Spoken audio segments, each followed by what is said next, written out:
Hello, welcome to this video. Today we're going to do this sum.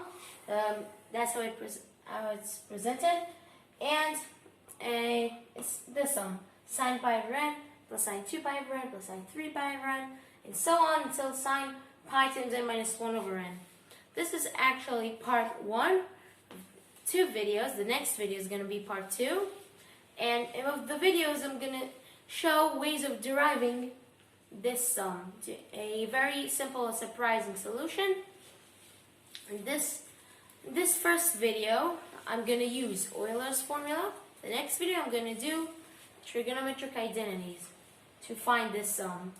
So, first of all, before we get started with this, actually, I need to erase this. So, let's see why can we change this n minus 1 to n. Obviously, this sum will not change if we add a 0. Let's add a 0 as sine of pi. Let's write pi as pi times n over n. Because then n and n cancel. Sine of pi, that's 0. So it does nothing to the total. Meaning that this sum, instead of negative 1, can also just end at n, since this is the n. So this is that when k is equal to n. Now that we've done that, let's see. Well, what's Euler's formula? Euler's formula, we derived it in the past. It tells us that e to the I theta is equal to cosine of theta plus I sine of theta. You might see where this is going. Yeah, that means that the imaginary part of e to the I theta is sine theta.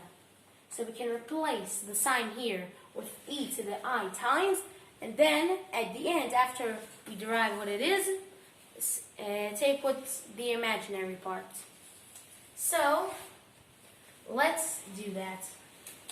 And actually, you might be wondering, why did I need to end it in? Why it's important? You'll see. So, let me start the sum. Instead, we are going to do, like I said, e to the I, whatever was in the sign, which is pi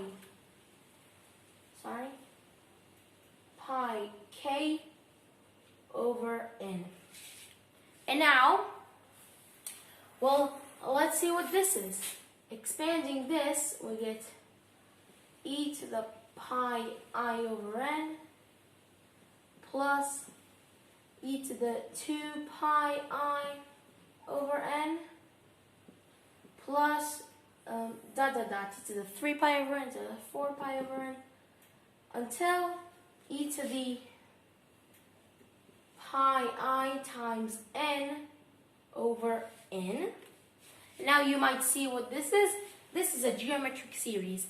To get the next term, we multiply the term before by e to the pi I over n to get the next one. And the first term is e to the pi I over n. How much we're multiplying it by? E to the pi I over n. And how many terms do we have? Starts at 1, ends at n. We have n terms. So by the formula for the sum of a geometric series, we need the first term, e to the I pi over n, times 1 minus how much we're multiplying it by, to the how many terms do we have. We're multiplying it each time by e to the I pi over n, and we have n terms. So it's going to be e to the pi I over n, this to the n. And then all of this we divide by 1 minus how much we're multiplying it by. So 1 minus e to the pi I over n. Now, you might already see a cancellation. If it's the pi I over n to the n, we can write this as times n by exponent rules. Then n will cancel. And, sorry. So n and n will cancel. And so we have just e to the pi I. And if you plug into our formula, I'll leave it for you to do it. It's super simple. Plugging in pi, we get e to the pi I equals -1. We have 1 minus -1. That's going to be 2. So that's 2. This part is 2 times e to the I pi over n over 1 minus e to the pi I over n. Now what do? We still need to take the imaginary part of this. What we will do is replace the e to the I pi over n by original formula. E to the I theta is equal to cosine of theta plus I sine theta. We will plug it in here when theta is pi I over n. So let's do that. Okay, so we will have 2 times, okay, we know it's cosine of pi over n plus I sine pi over n, and then over 1 minus this, so it's going to be 1 minus cosine pi over n minus I sine pi over n. Alright, we need to take the imaginary part of this. How do we do it? We have an I in the denominator, some complex number in the denominator. We need to multiply by the conjugate of the number. If you don't know, if we have a complex number z equaling a plus bi, its conjugate, which looks like this, just with a line on the top, is equal to a minus bi. So the real part stays the same, and so we minus the imaginary part. And you might notice when multiplying it together, we get z times the conjugate of z is a plus bi times a minus bi. By difference of squares, it's a squared minus bi squared. Bi squared is negative b squared. Since I is defined by I squared is equal to -1. And so this is negative b minus that is going to be plus b squared. So it's going to be plus b squared, which is totally real. So multiplying by the conjugate of this in the denominator, we will have the square of this plus the square of this. But the bottom we will still have a real part. We won't have to worry about that. So now let's do this. We multiply by the conjugate on the top and on the bottom of this fraction. We get 2 times the conjugate is the same, just this turns into a plus. So cosine pi over n plus I sine pi over n times 1 minus cosine pi over n plus I sine pi over n. Sorry if it's too small, I don't have room. And we divide this by, like we said, the square of this plus the square of this. So square of this is simply sine squared pi over n. The square of this is is plus cosine pi over n squared minus 2 cosine pi over n plus 1. Now, let's see. Let's see how we can simplify this.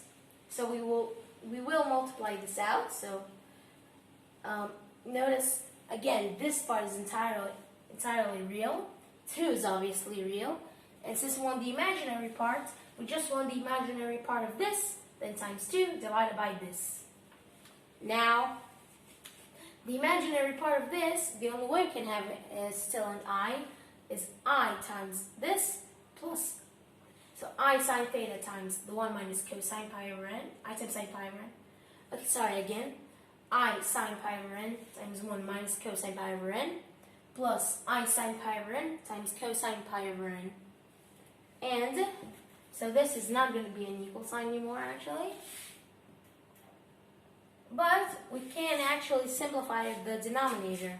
There's a known formula, a trigonometric identity, Pythagorean theorem identity, that sine squared pi over n plus cosine squared pi over n is just 1. Then plus 1 is going to be a 2.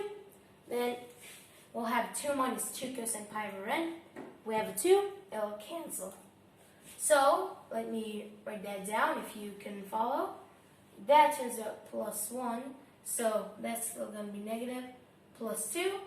This is going to cancel with these 2's. And we're going to have left 1 minus cosine pi over n. So whatever the imaginary part of this is, divided by 1 minus cosine pi over n to finally get the answer. Again, the imaginary part is sine pi over n times 1 minus cosine pi over n plus sine pi over n times cosine pi over n. So, and notice both times multiply by sine pi over n, so we'll take the entire sine pi over n out. And then we multiply it by 1 minus cosine pi over n and cosine pi over n. So we add them up. 1 minus cosine pi over n plus cosine pi over n, and then over 1 minus cosine pi over n. So that's our solution. You probably already see we can simplify. Cosine pi over n minus cosine pi over n, it's going to be 0, then times 1. We're going to have just sine pi over n left. Write that down. So, the answer is sine pi over n. But that's not the final answer. We can still simplify this, but I'll admit I will cheat a little bit. I will use some trigonometric identities, but I will now prove them before I use them using Euler's formula. So, well, let's see. I want to separate so you don't confuse anything.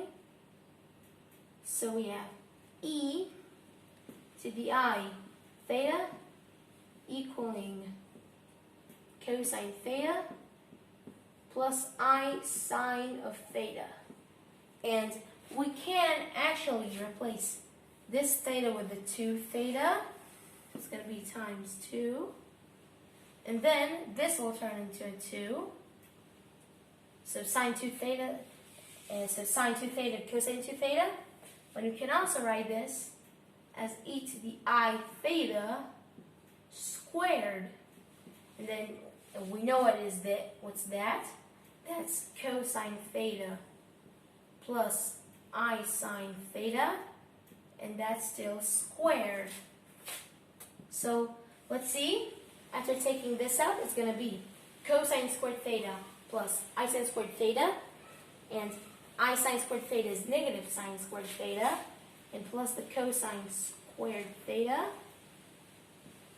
We are going to have cosine squared theta minus sine squared theta, and then the other bit is 2 times this times that. So plus, so it as I times 2 sine theta cosine theta. So notice, this part is entirely real, this part is entirely imaginary. Same thing goes with this. If you have 2 complex numbers equaling to each other, the real part of each one is equal, and the imaginary part of each one is equal. So by this, we know that sine 2 theta is equal to 2 sine theta cosine theta. So that's one formula we'll use. And we also know that cosine of 2 theta is equal to cosine squared theta, right? Cosine squared theta minus sine squared theta. But look at this. We can write cosine squared theta as 1 minus sine squared theta. Again, the Pythagorean theorem identity, very well known. Then minus another sine squared theta. We will have 1 minus 2 sine squared thetas. So it's 1 minus 2 sine squared theta. And that's what we wanted to get. So that's cosine 2 theta, that's sine 2 theta. There's the double angle formulas that I wanted to get. So now, if we say that theta is pi over 2n, we know that cosine of pi over n is 1 minus 2 sine squared pi over 2n. But we have 1 minus that. So we have 1 minus all of this. Then after taking this out, it's going to stay the same, but this is going to turn into a plus, and 1 minus 1 is going to cancel. So this bit, this is equal to 2 sine squared pi over 2n. And moreover, if theta is equal to pi over 2n, this sine of pi over n is equal to 2 times sine pi over 2n times cosine of pi over 2n. Now we have these. So sine pi over n is this. 1 minus cosine pi over n is this. We divide this by this. So this is equal to 2 sine pi over n cosine pi over n. So 2 sine pi over n times cosine pi over n, and then over this 2 sine squared pi over 2n. So 2 sine squared pi over 2n, and you can probably see it already. 2 cancel. One of these sine squared theta cancels. From top and the bottom, we're left with cosine pi over n over sine. Cosine pi over 2n. This is a 2. Cosine pi over 2n over sine pi over 2n. We know that that is the cotangent of pi over 2n. And that's the final answer. That entire sum of sines collapsing to the cotangent of pi over 2n. If you want more interesting math content like this, if you want more interesting math content like this, please subscribe to the channel. And as always, let me pick up my marker. That's it.